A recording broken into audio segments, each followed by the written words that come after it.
In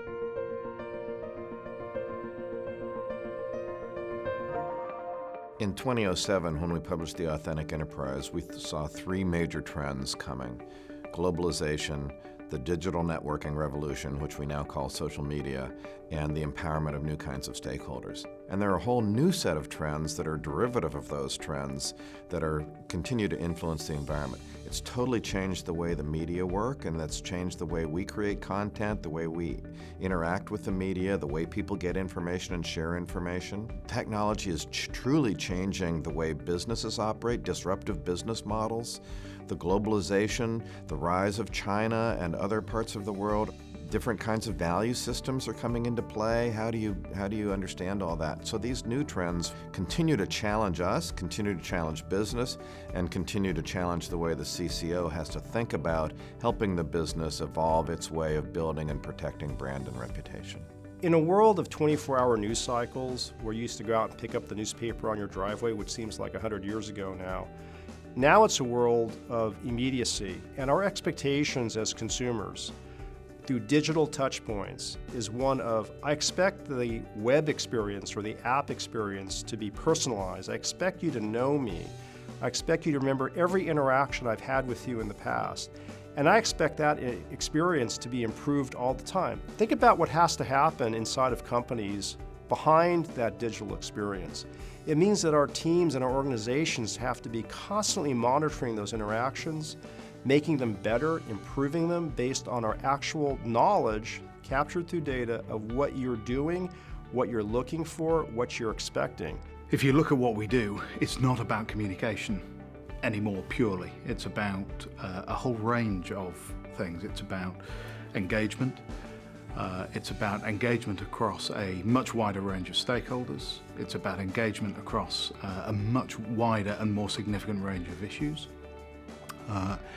And it's about understanding the tools that we have to address those.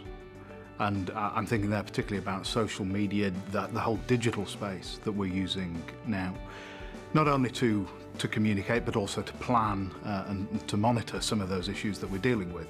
People, all of us, are throwing off digital signals every time we initiate a search, when we blog or tweet. We're giving all of those signals away, and we're going to be adept in the future, increasingly, at understanding what all of these digital signals mean and using that information to be more effective in engaging people as individuals.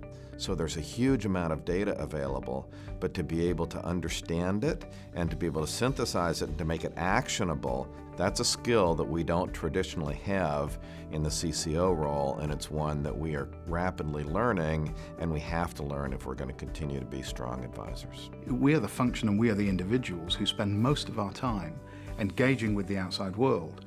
So bringing that in to advise not just our bosses. Everyone talks about the link between the CEO and the CCO, which is undoubtedly important. But actually, the advice piece across the C-suite to our colleagues is also increasingly important as a component of that leadership.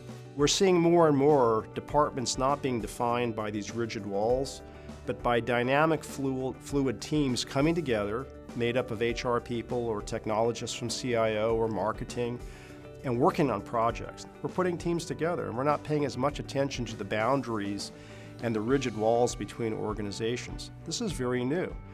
I think this is going to be the way we operate in the future. Agile, fluid, and multidisciplinary. It's the way we're just going to be. I think we are acting much, much less in isolation. And sometimes that integration is now reflected in organizational design, so a broadening of the role of the CCO and having a much wider remit. And sometimes it's reflected in much greater cooperation and collaboration, different, better ways of working in order to achieve that integration across C-suite. This is a revolution of culture, of processes, of clock speed, and of mindset. And it's not about changing an org chart, it's about changing the cultures of the teams we lead.